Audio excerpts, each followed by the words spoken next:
Rizwan, Gayatri, are you there? Yes, sir. Rizwan is here. Okay. So, Dr. Christabel, are you here? Yeah, I'm here.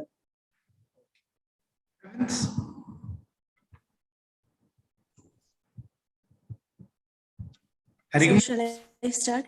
Oh. Yeah, Gayatri, we will start now. Okay. So let's start. Good morning, all. First. Yeah. Good morning to one and all present here. It's my pleasure to welcome you all to the third day of International Webinar on Women and Development on behalf of the Department of Economics, Kerala University. First of all, I would like to welcome our moderator of the session, Rizwan KJ, MPhil, Kerala University. Now, let me welcome the speaker of today's webinar, Dr. Christabel PJ, University of Kerala, Arvind Vitil, Sri Shikha P.S. and Dr. S. Harikumar to the webinar. I am honored to welcome the head of the department, Professor Anita Rabiat, Professor and Organizing Secretary of the webinar. I would also like to welcome Asha S. for delivering the vote of thanks. Thank you. Good morning, Siddiq. Good morning, sir. Good morning. Aravind is there. Okay. Yeah, it's a great pleasure meeting. I've seen you for a last flow after so many days ago. Aravind is presenting, or who is? Yes, Aravind is there. Aravind is there. Aravind is presenting. Okay, fine. So let's Rizwan take over. Yeah. Good morning, everyone. Welcome to the 9th session of the 3-day international webinar on women and development. We had some very interesting sessions with some very informative discourses in these past 2 days. And in this session, we will be having 2 paper presentations. And these papers will be discussing a lot, ranging from the gender differences in the educational attainment of people belonging to, say, specific communities, to the employability of women in STEM-related jobs. And the first paper will be presented by Dr. Christabel PJ, who is Associate Professor, Department of Economics, University of Kerala, on the topic, the earning potential and job satisfaction among women in STEM-related jobs. And the second paper is by Aravind Panikavital, Sri Shikha P.S., both of who belong to the Social Science Division of the Integrated Rural Technology Center at Palakkad, and Dr. S. Harikumar sir from the Department of Applied Economics, Cochin University of Science and Technology. And I kindly request both presenters to try to keep your presentations within 15-20 minutes. And I think we can have the discussion after both the presentations, if that is okay with the presenters. Did you make them a co-host? Siddharth? Yes, sir. Okay. Yeah, Mahin also, you make Mahin also the co-host. Yeah, yes, sir. Okay, thank you. Yes, sir. I think we can start with Christabel ma'am's presentation, sir. Sure. Yeah. Thank you. Thank you so much for the introduction. So I think my PowerPoint is visible. Yes. Okay, thank you. So the title of the presentation is Earning Potential and Job Satisfaction Among Women in STEM-related Jobs. A very good morning to one and all. Professor Anita B, Professor Harikumar, Mr. Siddiq Rabiat, and other teachers and other community, other people who are there in the economics community, my students. So a very warm good morning to everyone. So I'm directly going into my presentation. It is about how the STEM field is there in the world. So let me give a small introduction on what is STEM. We all know that it is the acronym for Science, Technology, Engineering, and Mathematics. So it is a concept started in US in 1990s. Then it has been taken up by the different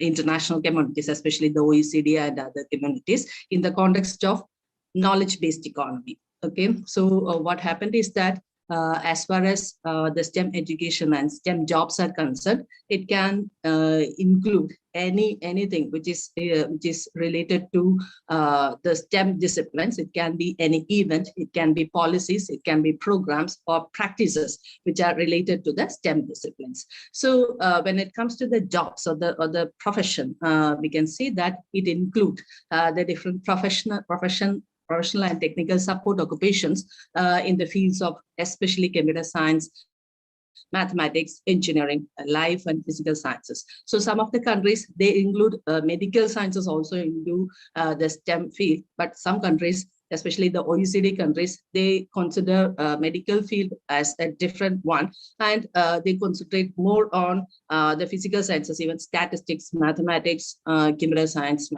engineering fields into the ambit of STEM. So some definitional issues are there. As far as India is concerned, we are not having a specific definition, but we started using the concept of STEM, especially in the context of knowledge economy or knowledge society. So what happens is that naturally, because of the artificial intelligence and other advancements in the field of technology, the field of STEM has become very, very important, and all the countries in the world, they have given importance to the different aspects of different things in the tertiary field, because so that more students can be attracted to STEM education, and that will help to increase the STEM workforce in the country. So, but at the same time, as far as this conference is concerned, we are discussing about the issues which are faced by the women, and naturally I am also trying to look into the field of STEM from the point of view of women. Why it is like that? Because we all know that in the global scenario, the workforce in STEM related field is having an acute shortage. That's the reason why we all know that many of our engineers, they migrate to some other countries, especially US or European countries, because there is some shortages in those countries, so that our best brains are being trained to those kind of countries. But when it comes to the gender dimension of this whole scenario, we can see that there is a long-lasting underrepresentation of women, not only in the jobs but also in the education. Because if the women are educated in the STEM field, then only that can be converted to the jobs. So that is the general background of this paper, and I have divided the paper into 5 sections. It is there in the I sent that paper to the organizer. Okay, so introduction, review, methods, findings and discussions, concluding remarks. So the scheme of presentation will also be like that. So by introducing my topic, we can see that when it comes to India, as we have already seen, that India's population is having a young workforce. The huge young workforce is our right, but at the same time, we have our own issues on the skills, and we try to enhance the skills of the people, and that is the reason why India is at the focus, especially from the point of view of global context, because if we leverage in our strengths on human capital, we will become a global leader in terms of the knowledge-based economy, which is actually ruling the world, and it is going to rule the world in the years to come. So naturally, we need to enhance the proportion of scientists and engineers in the field, so that STEM education as well as STEM field and the and the skills which are needed to perform the jobs in this field is becoming very much necessary. So that is the focus of our economy. So it is in this context only I am trying to give a gender aspect or gender dimension to this particular issue. So mostly if we look at this particular context, we can see that a lot of literature is available from the point of view of sociology rather than from the point of economics and from the point of view of human management, human resource management, and so on. So the literature shows that it is there is an image or the stereotyping of these kind of jobs, especially if you take the case of scientists. We all know that the stereotype which is there in the minds of the people will be a male with who is wearing a glass and a lab coat working alone in running experiments rather than putting a female in that particular position. So even among the students, that kind of a picture is there, and that has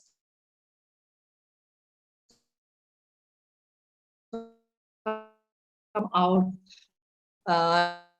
repeatedly in different kinds of experiments and different and the same thing could be seen in that is repeated in different experiments and different studies. And when it comes to the jobs, the specific jobs, one specific study I have given over here, that is on the job satisfaction of the research intensive universities in the Middle West. So what they found out is that the job satisfaction did not differ substantially by gender or ethnicity. So that is the most important finding they could make out. But at the same time, you can see that when it comes to retention or staying back in the university, women are less likely to stay back, and also women are less integrated to the network, and also they spent a shorter amount of time in the university, and an interesting factor is that they were most likely to be single. So these kind of research findings are there in the field of STEM, especially in STEM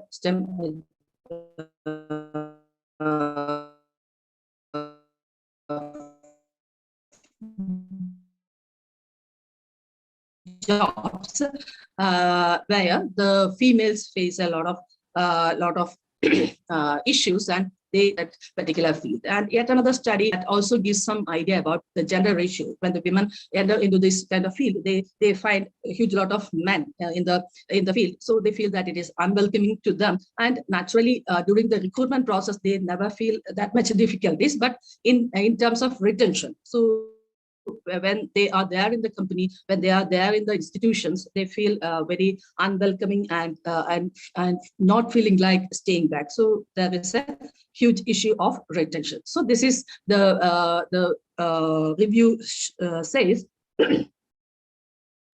And there is a research gap I felt. So I started working on this field on the basis of on the sponsorship of ICSR fund. So it's a project, and this is the research problem I posed for that particular project. And we could find that there is disparity. Even in the case of education, we could see the disparity, even if there is a high participation of women from 1970s. But when it comes to the real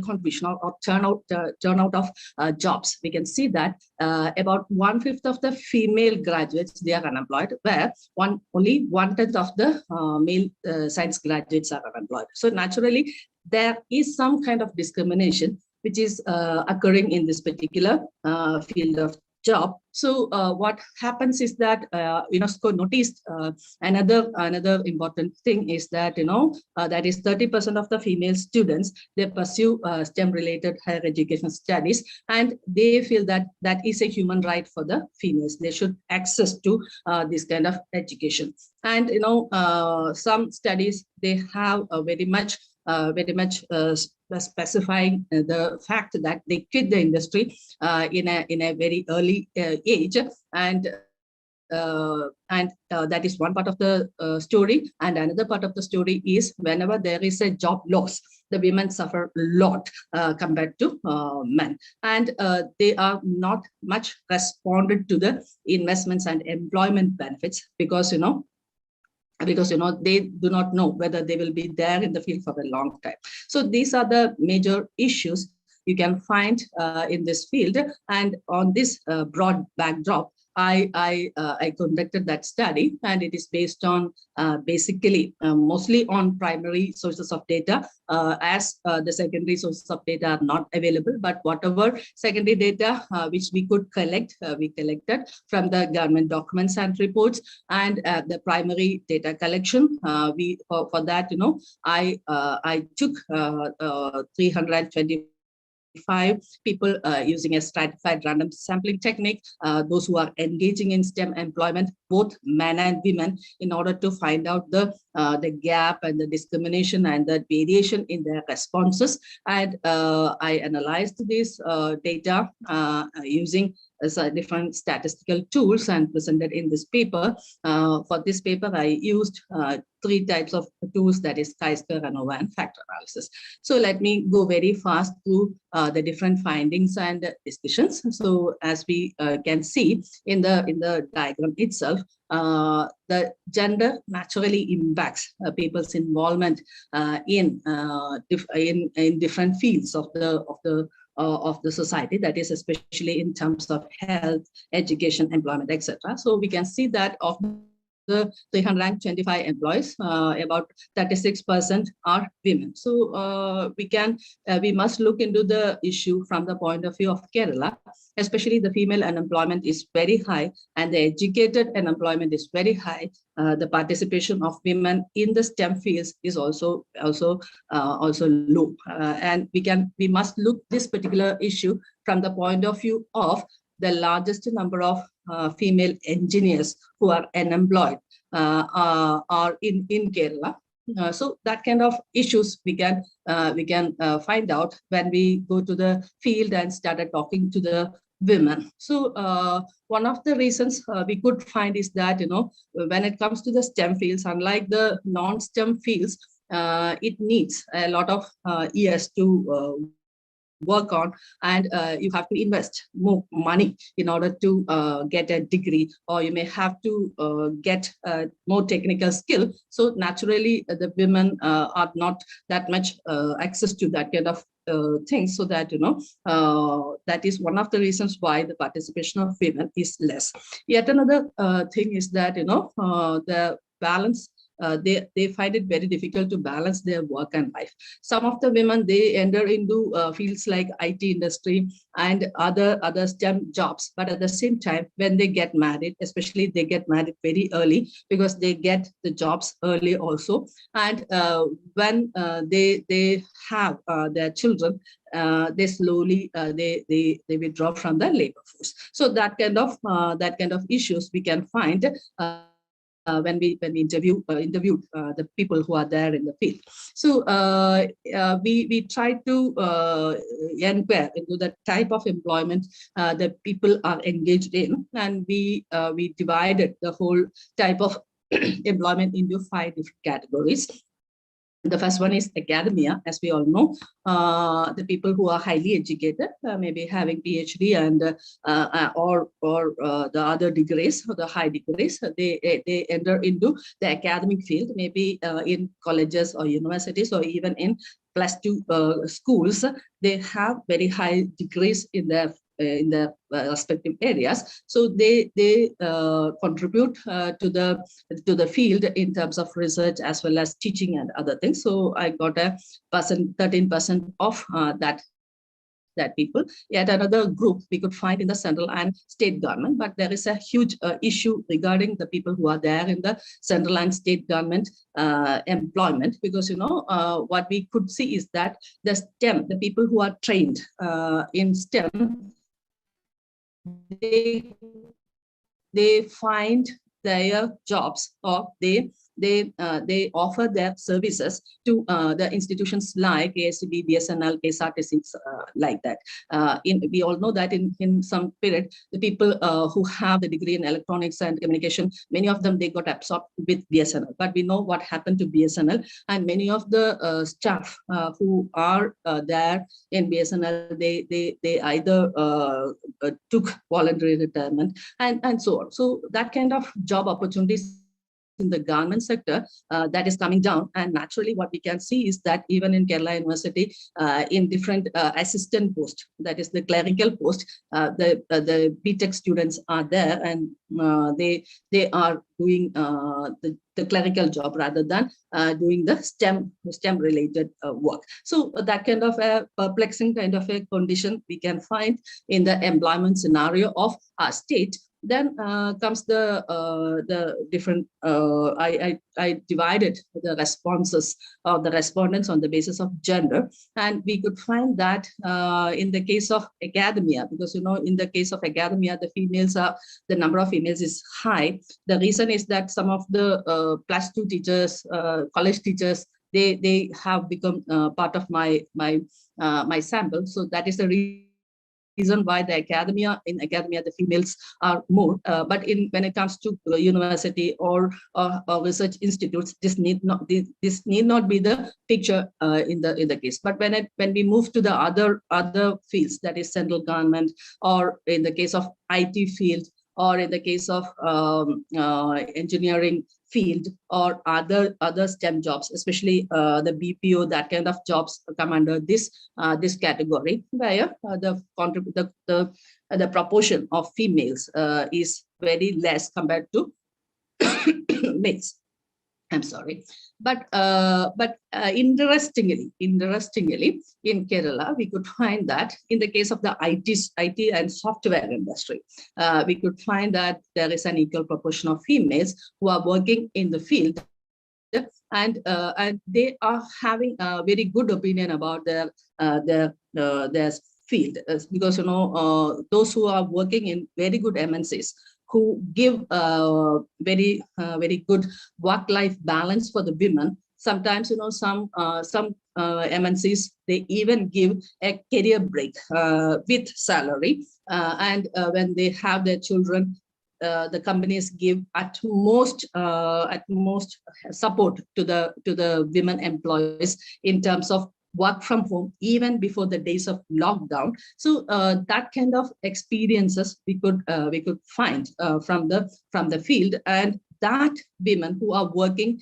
in that kind of MNCs and companies which are giving good work-life balance, they found to retain in the industry rather than leaving the industry. So that kind of very interesting kind of features we could find in the field. But at the same time, when you come to these kind of this sector, that is other STEM jobs, which are a bit lower kind of jobs, in which the men are more compared to females, because these jobs are mostly BPO kind of things, and men are found to be working more in that kind of jobs. So yet another aspect which we try to look into to our study is the earnings. So we had a research question in terms of whether there is any difference in the earnings in terms of gender, because both of them are equally qualified, but is there any discrimination, or is there any difference in the earnings? So we could see that in the case of Anova test, there is no significant difference in the case of salaries across the field. That may be because of the range is very high in some of the fields, because if you take some fields like engineering, other than IT, some respondents told that they are only getting 8,000 who are the beginners or the freshers in the field. But at the same time, some other people, they claim that they get on like 80,000, something like that. So you can see that there is a wide disparity in the attainment or the earning potential in the field, and we can see that when it comes to the public sector, especially. The income is stable for both men and women, but at the same time, in the case of private sector, in the next slide, you can see that what is the earning potential of women in the sector. Even though the Anova Anova does not confer that there is a difference, but at the same time, if you look at the different values, you can see that the variation is there, especially the range. If you take the range and other different values, the women, the earning potential is a bit lower than that of females. But it is not the earnings which make the women a bit complaining. When we took the interviews, we could found that they feel that they face an issue of glass ceiling. If you look at the different industries in the field, especially in the IT industry or in the high level management kind of industries, what happened is that their mobility is restricted. After a particular level, they can't go up. So they always feel a glass ceiling in their life, and naturally pregnancy, family care, that kind of things. In the case, they face a lot of challenges in their life.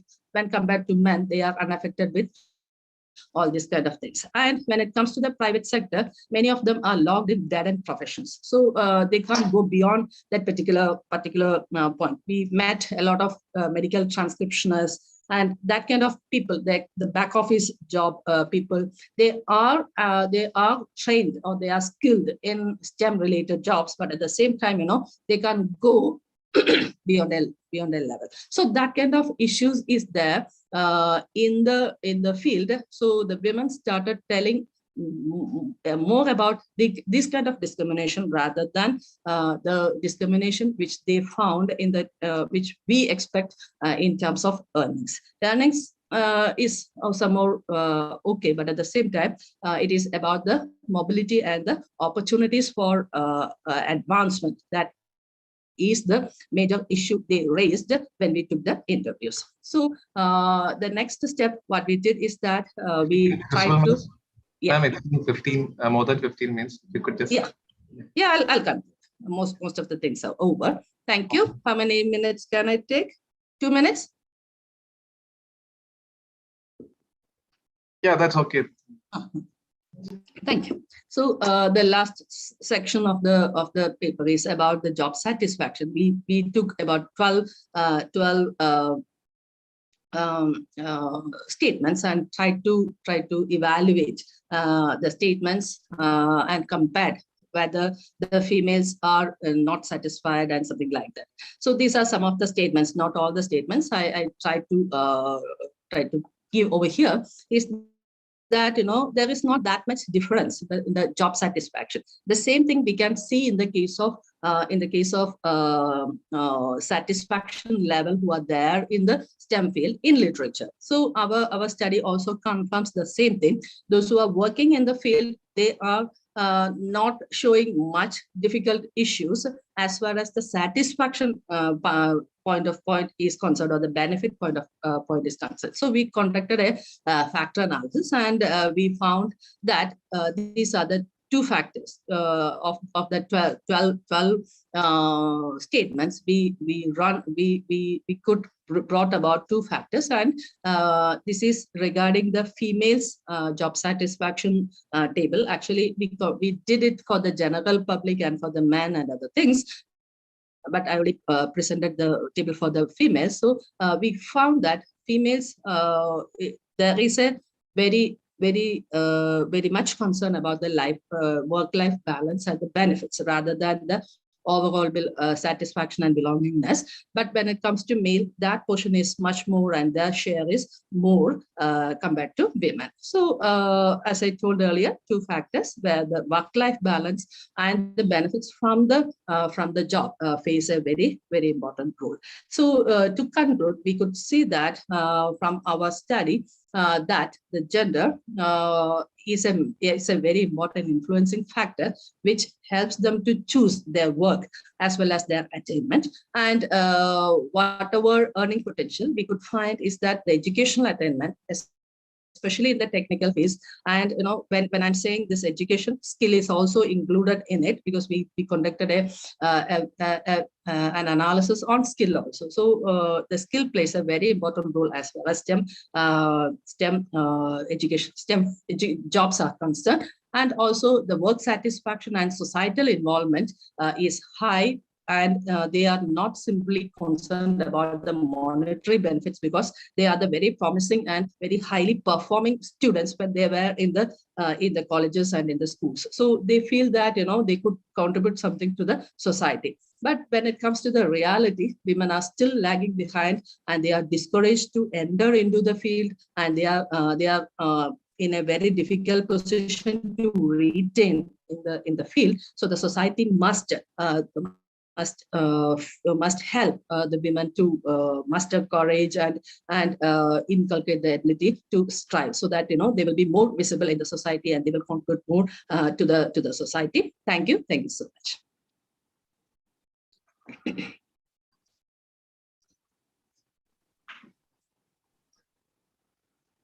Thank you, ma'am. That was a great presentation. And I Thank think you. we can go to the second presentation by Aravind Panikavital, Srishika, and Dr. S. Harikumar. I think we can have the discussion at the end of the session, right? Okay. Yeah, Aravind, are you there? Yes, I'm here. Am I audible? Yeah, you're audible. We can hear it. Okay. So I'm basically using two devices, and I think I don't have the permission to share my screen from my laptop. So will it be possible to do that as well? Yeah, you can share your screen. Please give us a minute. Okay.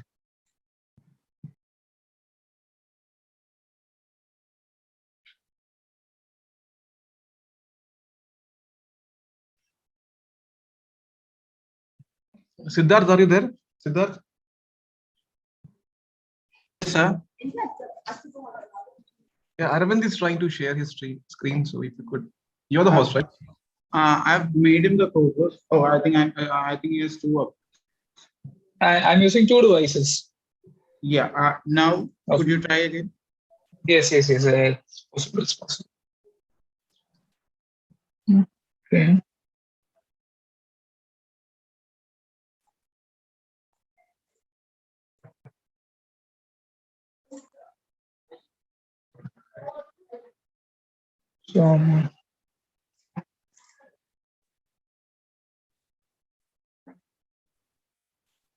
Yeah, Aravind, we can actually see your screen.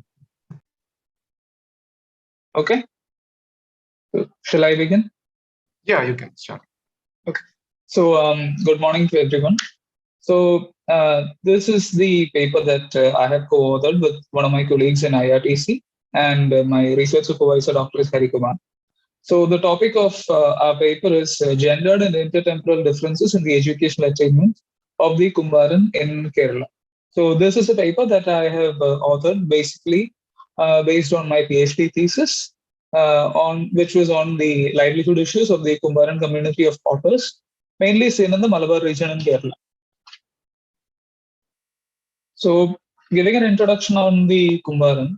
So they are a migrant community who have been in Kerala for almost 350 years. So they are a Telugu speaking community, and they're mainly seen in Palakkad, Thrissur, Malappuram, Wayanad, Kozhikode and Kannur districts. The population is mostly concentrated in Palakkad, Thrissur and Malappuram. There are smaller numbers in Wayanad, Kozhikode and Kannur. Mostly those are families who have migrated from the Palakkad region. So this is a community that basically came to Kerala from Tamil Nadu almost 350 years ago. They initially settled down in Palakkad and then dispersed, across different districts of Kerala. So this is a community that even today practices their traditional livelihood of pottery to a great degree. And a lot of these individuals are still shackled within the structure of caste. That is where caste actually defines the kind of economic activity that an individual undertakes. So we have basically used that from Weber's concept of caste as being a determinant of a person's economic status and their livelihood. This community is also a deeply patriarchal community where men have the authority and men have the power. So women are a deeply disadvantaged group within this community. And due to this deeply patriarchal nature, the men themselves are the ones who are inflicting all this, what do you say, the kind of restrictions upon the women. And a lot of women within the community have internalized this kind of patriarchy. So as far as literature on the Kumbaran is concerned, this is a community which has not been studied a lot in Kerala. We only have like a few studies. Some of them are a bit old. Like you have the descriptions from Thurston and Iyer. Those are from the first few years of the 20th century. So these are almost 100-year-old works of literature. But these are mostly concentrated on explaining or giving a description on the social status of the community, their features as far as the place in the caste hierarchy are concerned. And we don't have many studies on the educational status of the community. One of the only studies that we have is a report from in 1994 that was put out by Kirtards. And that study itself is, it hasn't concentrated so much on the education. It just makes a broad statement that the community is educationally very bad. So that study in itself is almost 30 years old.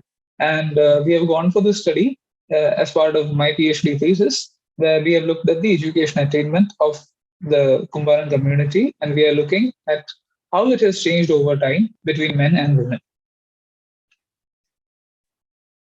So we basically have three broad objectives as part of this paper. So one is to observe the intergenerational pattern of education attainment, seeing how it has changed over the years.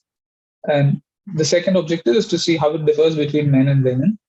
And the third objective is to compare the status of the Kumbaran with that of traditionally marginalized groups in Kerala, that is the Dalits, the Adivasis, and the traditional fisher.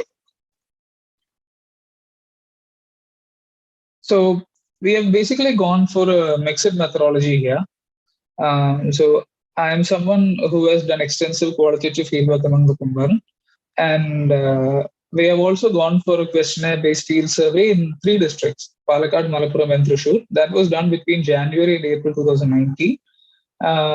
We also did the qualitative work in Kozhikode and Wayanad. So that was a long process. It started in October 2015, and we kind of closed it in 2021 because of the pandemic and everything.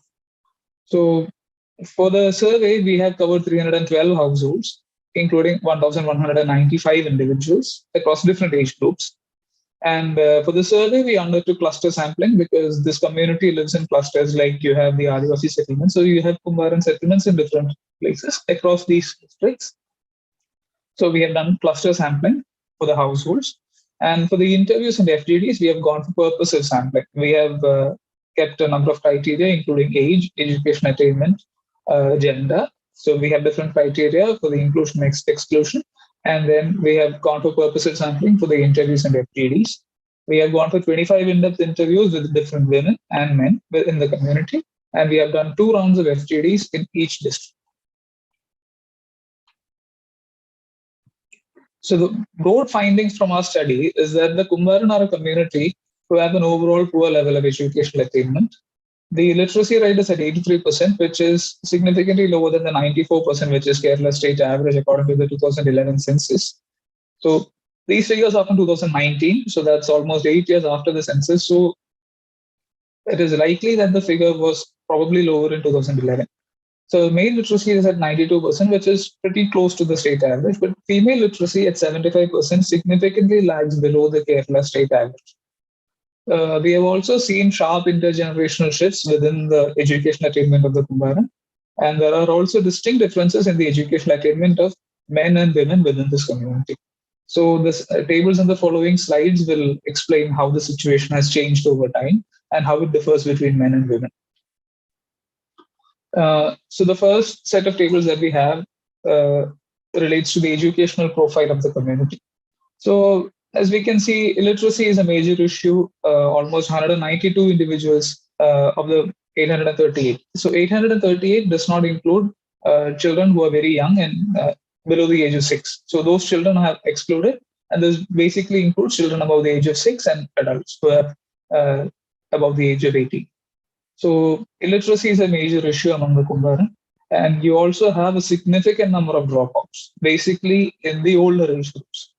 So the table on the left, which gives the details of education details that has been completed, shows that there are only a very few individuals in the community out of 838 who have gone for any kind of education beyond their plus two. So the number of graduates we have 35, around 40 individuals, that is almost around 5% of this entire sample. And it is likely that the number may not be much higher even if we go for like census among the Kumbharan. So if we look at the mean education attainment of individuals in each age group, we can see that women above the age of 50 have a mean education attainment of 0, which means that we did not find a single individual among these women who was literate above the age of 50. All the women who were literate were below the age of 50. And there were a few who were actually able to read and write, who were around 60 years old, but none of them have been to school. So women are a very disadvantaged group within the Kumbharan when it comes to education attainment. In recent times, as we can see from the mean education attainment across different age groups, in recent times the situation is changing because women are at least on par with the men in the community. But back in the day, it was very difficult for women to actually attain the kind of education. So we have gone for a two-way ANOVA to see how age and sex actually interact with the education attainment of individuals. So the ANOVA table is here on the left, and as we can see, the F values are significant, which means that we may reject all of our null hypotheses that there are no significant differences between men and women and between individuals in different age groups. And we also have strong interaction between the two variables. So as we can see on the right, you have the means plot, and we can see that there are differences between each age group, and there are also differences between the men and women when it comes to their education attainment.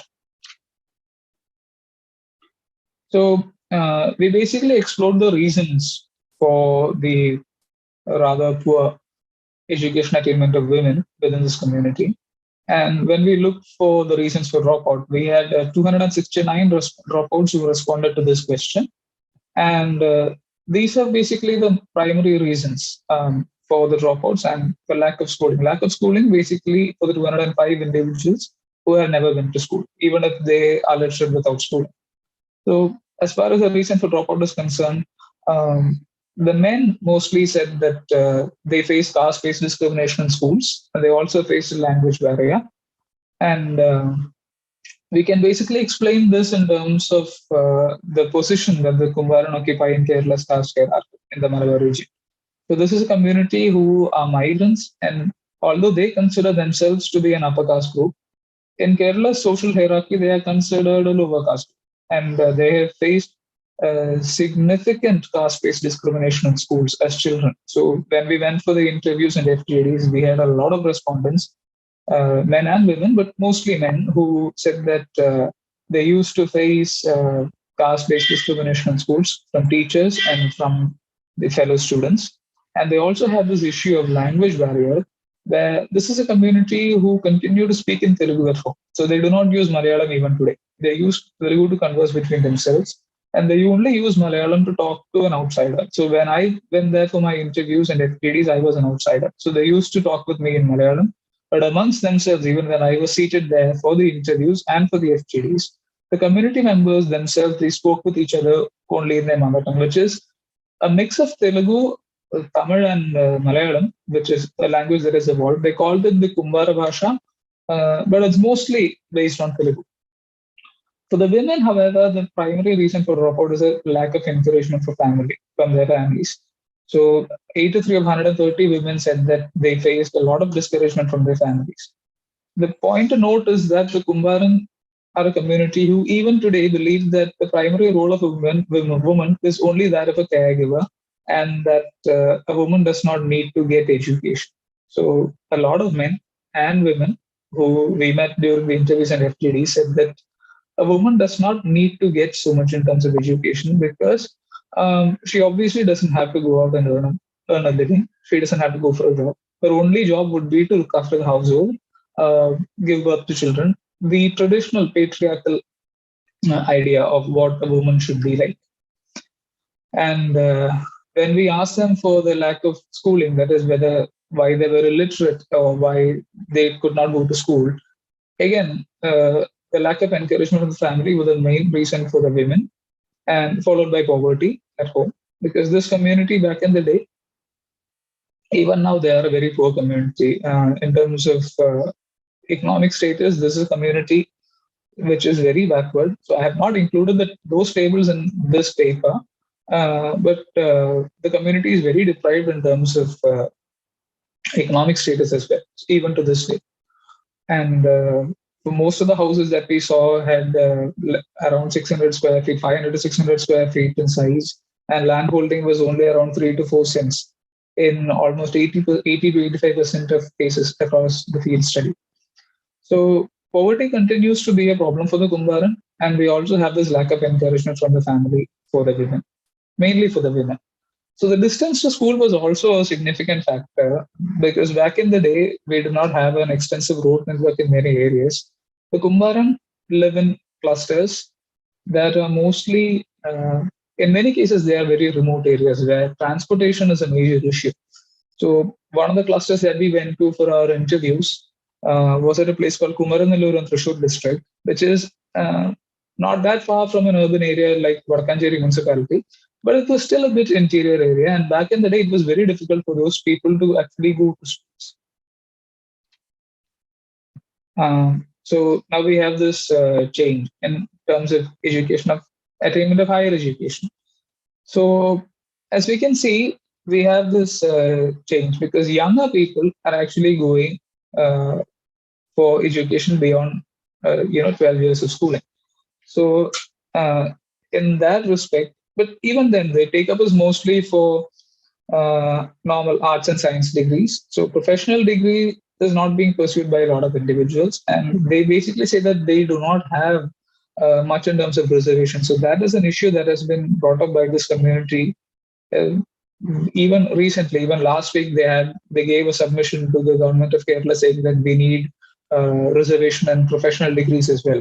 So they said that they have 2% reservation among the OEC communities for arts and science degrees, and that is why a lot of individuals have actually gone for arts and science degrees.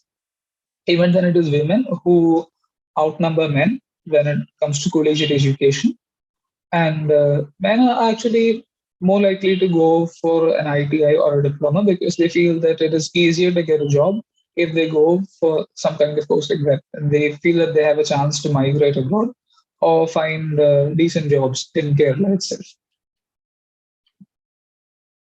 Now, if we ask them for why they found it, why they actually went for a higher level of education than the older generations. So the primary reason for women when it comes to attaining more than 10 years of schooling was personal motivation.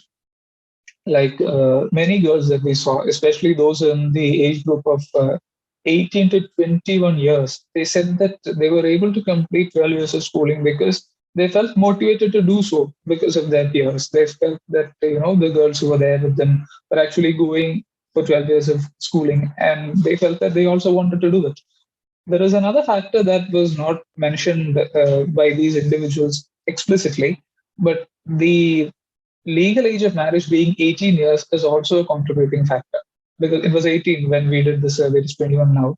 So many men said that it was not legally possible for them to get their daughters married before the age of 18. Although a significantly high number of men said that they wanted their daughters to get married at the age of 14 and 15. This 2 years back. They felt that they would run into legal issues, and they felt obliged to teach their daughters up to class 12. It is not necessarily because of what do you say? They feel that they want to teach their daughters, but it's mostly a legal obligation to teach their daughters up to class 12. They said that we don't want the daughters to sit around at home doing nothing, so let them go to school and gain some kind of education. And again, there are a few cases because around 43 women said that they got encouragement from their families. So this is mainly from mothers who did not have much in terms of education, and they wanted their daughters to actually go to school, go to college, and then find meaningful jobs outside. So one of the women that we saw in this is in Peridhalmanna. So she was like, she's a middle-aged lady and she has 3 children. So she was like, I only got to study till class 8 because, and that too was because of external pressures from the school management. She actually studied in a convent school in Shornur, and she was like, the sisters came there and they forced our parents to send us to school. But again, she had to drop out because of a large amount of discouragement, and she got married at the age of 40. So she was like, I was not able to get much in terms of education, but I want my daughter to actually study well, and I want her to achieve higher education and go for a job outside. So there are women who want the younger generations to take up education, although the men are generally not in favor of that so much. Excuse me, And Arvind. Yeah, yes, it's sir. been 15 minutes, and I think it would be great if you could wind Yeah, up. yes. I'm winding up. I am winding it up. I'm winding Yeah, it up. it will Like take 2 4 minutes. 5 minutes. Yeah, Yes, sure. yes. So when we compare the status with the other marginalized groups in Kerala, you have the SC and ST groups, again, who in terms of literacy are behind the state average, but uh, for the ST communities, they are the only group who are on par with the Kumbaran in terms of literacy. The SC communities are actually significantly better than the Kumbaran. Data for literacy is not exactly available for from the census for fisher folk in Kerala, but the literature says that again the fisher folk in Kerala are a very marginalized group when it comes to education. So dropout rates have been falling across the board for all groups as far as the literature is concerned. And in terms of higher education, there is an increasing number of children from SC and ST communities in Kerala, and the proportion in higher education is roughly on par with that of their representation in Kerala's population. However, statewide figures are not exactly available for traditional fisher folk when I look through the literature. So, as far as the final words are concerned, so the Kumbaran are an educationally deprived group, and their status is actually on par with other marginalized groups in Kerala. There is a large amount of illiteracy and lack of education among them. And although the situation is changing in recent times, the change is actually happening at a slow pace. And we feel that over the next 20 to 30 years, the situation might change significantly because more girls are getting educated.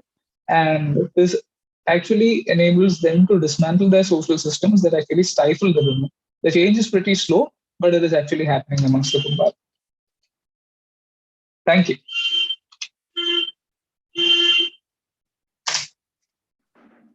Yeah, thank you, Arvind. That was a great presentation. I think we can open the floor for discussion. So if you have any questions, you can raise them, or you can just type them in the chat box. If any of the participants have questions.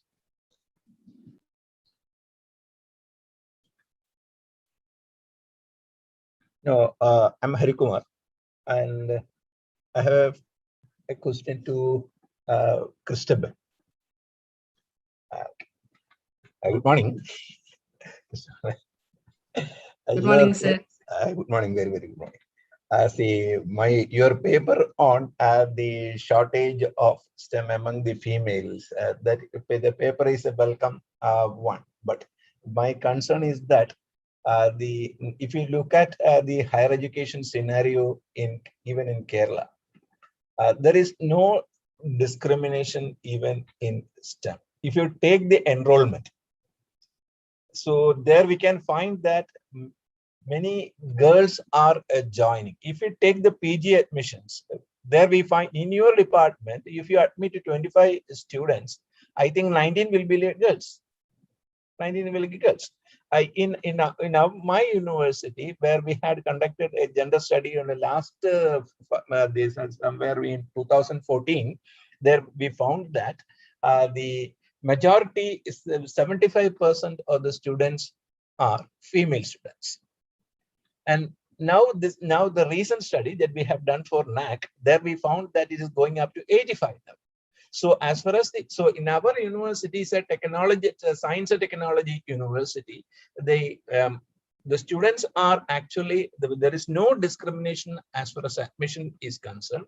There is no discrimination as far as the campus interview is taking place. But the problem, I think, that you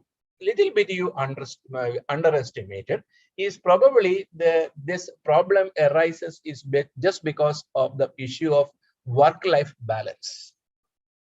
work-life balance.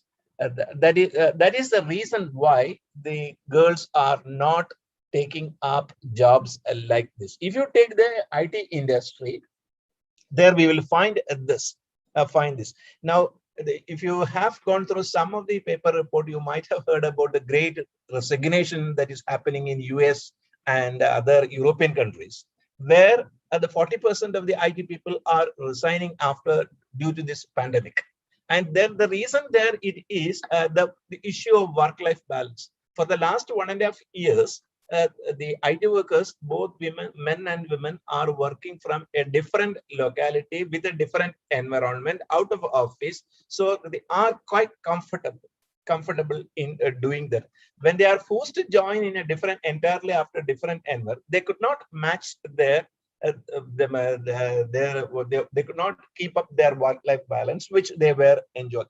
Possibly, this is one of the reasons why people are quitting girls are not interested in taking up jobs like this. If you take the teaching department also, there we'll find that enrollment of teachers, number of teachers in government colleges, number of teachers in the arts and science colleges. Now, ladies are coming up. So the kind of discrimination, or you cannot call it as a discrimination, call it as a gender differences exist. Then as far as the salaries or wages are concerned, I don't think that there is any kind of discrimination. Probably there could be a possibility of attaining promotions. There it is not there also it is not a discrimination. The ladies may not be preferring to take up higher responsibilities. That is why they may not be prepared to go up for a review or something like that. There also the reason why they are not going for this review, maybe because of they are contented with the existing or the current the life that they were enjoying. So there are many sociological reasons behind this issue, and the society which you were mentioning, that there needs a change in the attitude of parents, and there needs changes in the family system itself. You compare the family system in US, UK with that of India, a lot of differences we can find. So there you may not feel this kind of issue, but we have this issue basically due to this. Is a comment that I would like to make, which probably may enrich your explanation. Thank you very much. Thank you, sir. Thank you so much for your comment. Actually, I was also in the end of that paper, I was trying to bring that point into the focus. That is, work-life balance is the most important issue most of the women have raised during the interviews. One instance, one casual talk with one of my colleagues that actually made me to jump into this study. She is a contract lecturer in biotechnology department, and her husband is a polymer scientist. He got his PhD from US, and he is in BSSC. She is having PhD in biotechnology, and she is contented with the job which is offered by the University of Kerala. At that time, she was only earning 20,000 or something like that. It is a contract job. And I asked her why you are not trying for a scientist post or something like that, because I know that person very, very personally. She's a very capable lady, but she said in one word, it's family. She couldn't say a word after that. She is not saying anything about her aspirations and what and her attainments or the qualifications she had, and she took a lot of effort to finish her PhD and so on. But for the family, the females are supposed to take sacrifices compared to males in our society. So the societal attitude should also change.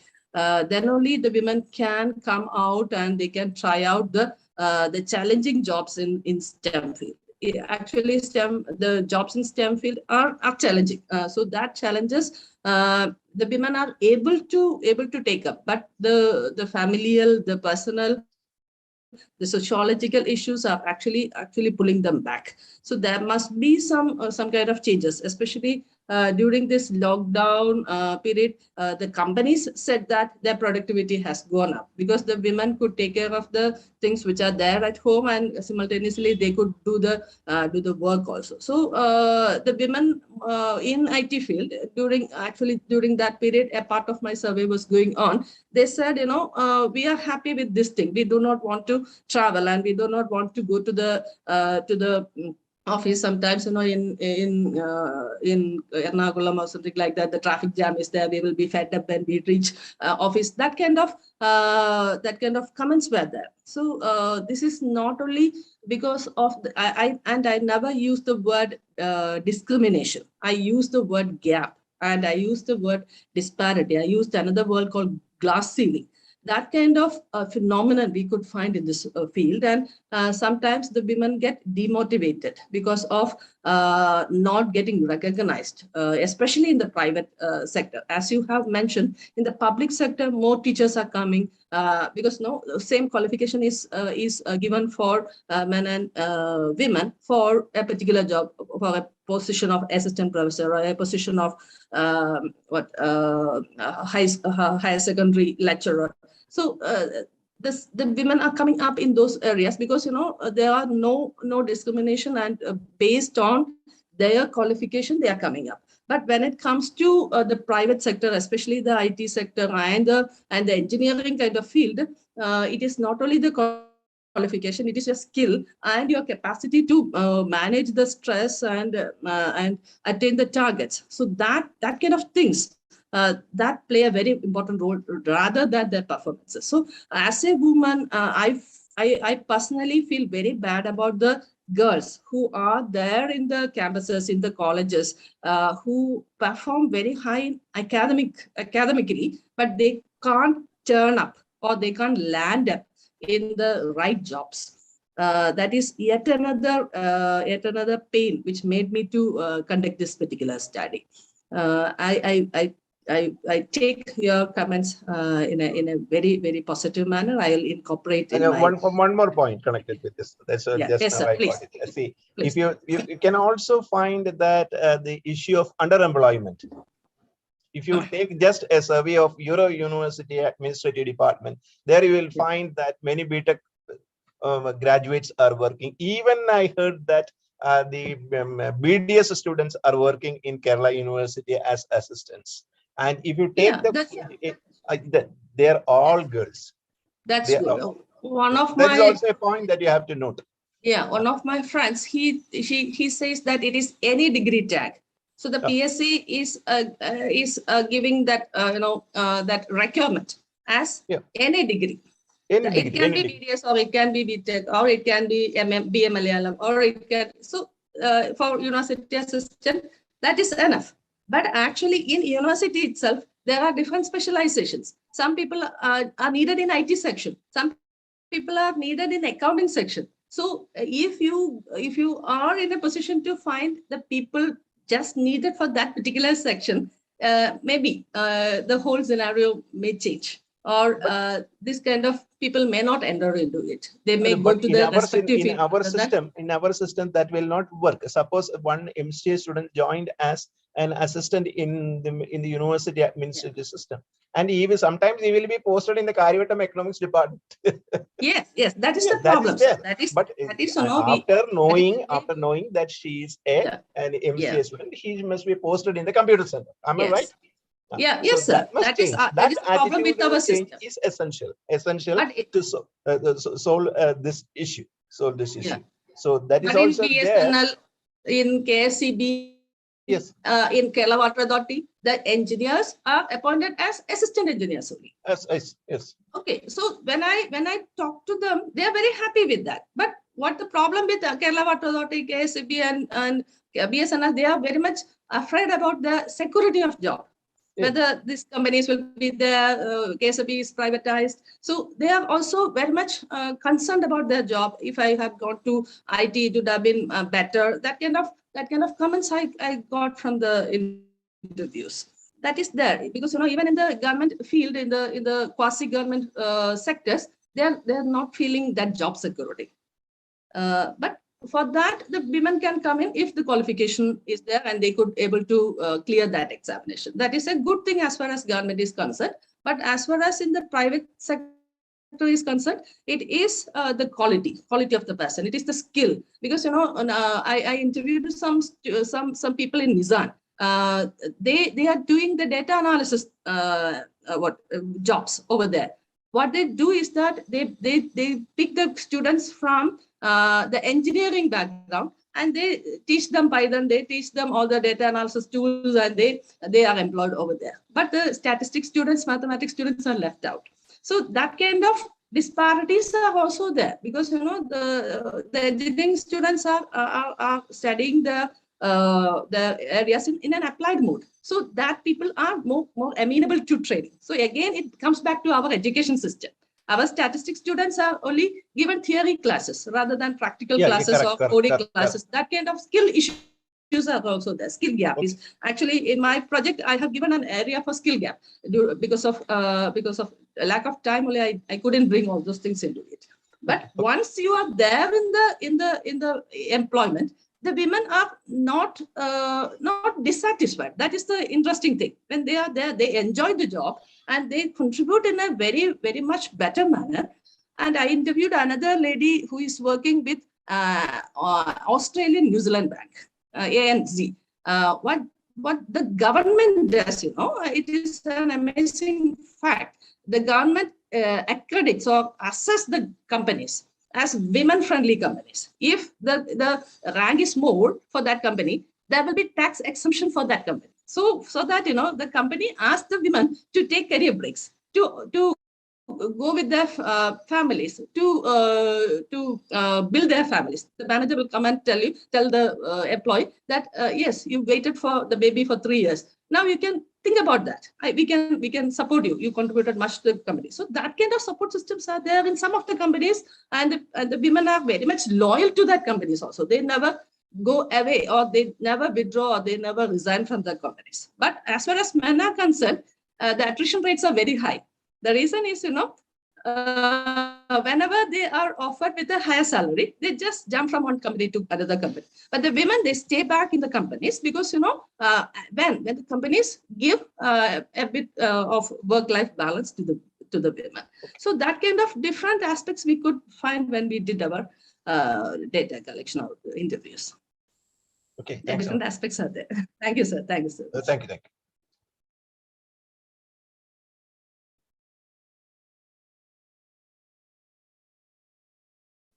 Thank you, Harikumar sir, for your insights. Are there any other questions? If someone has questions, they can raise them to all the participants, or maybe you can type them in the chat box.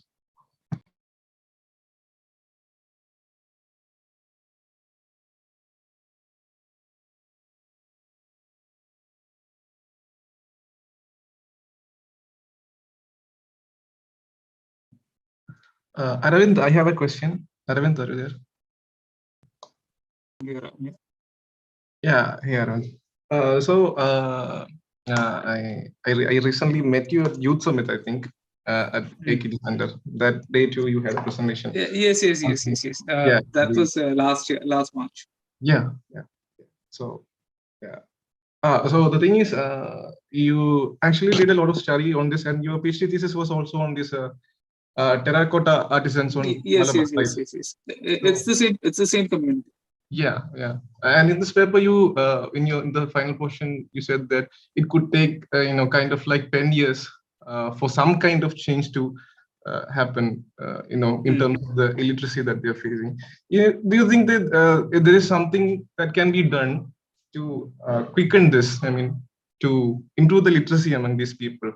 Because basically, when we talk about these communities and when they follow these traditional perceptions of the society, they instill this idea of the girls don't need to get that much literate at a very early age, and because of this they are not able to get higher education at all. So basically this is instilled from the family itself. Do you have any suggestions how we can counter this in any way? See, I believe that this community is largely invisible even for policymakers in Kerala. So, as far as improving literacy rates are concerned, I think these people, they're not much aware about the literacy campaigns in Kerala. For example, I'm currently working on a UNICEF project that focuses on the involvement of district panchayats on education in Kerala. And there are a lot of projects across the state that focus on continuing education and adult literacy, but the members of this community have not been participating in any of those programs. So I think that going into this community and making them aware of these steps will actually bring a lot of women, especially older women, within the fold of this programs for continuing education and adult literacy. But apart from that, I don't think there's much else that we can do as far as making these people literate is concerned. The younger generations are actually going to school. Most of them are completing the school, at least till class 10. And I believe the change will happen slowly over the next maybe 20 years, probably, possibly. Yeah, okay, all right. That's what I meant. Any other questions? Does anybody else have questions?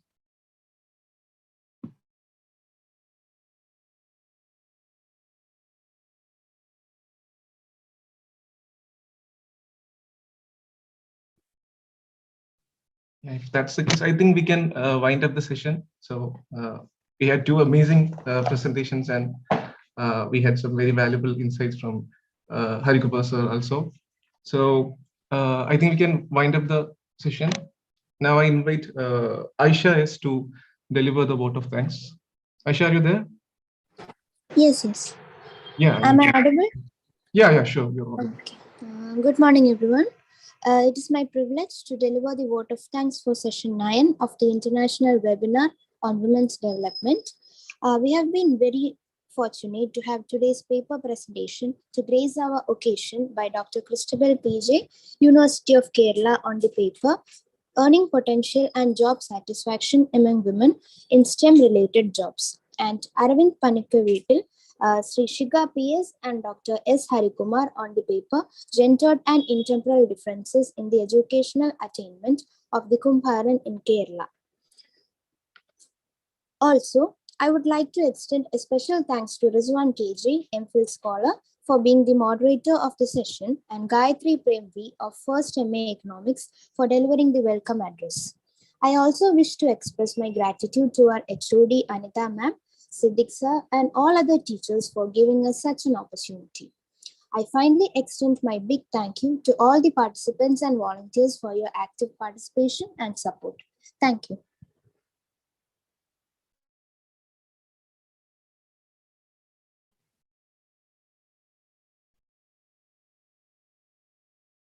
Yeah, thank you, Aisha. I think we'll start the next session by 11:30, the 10th session.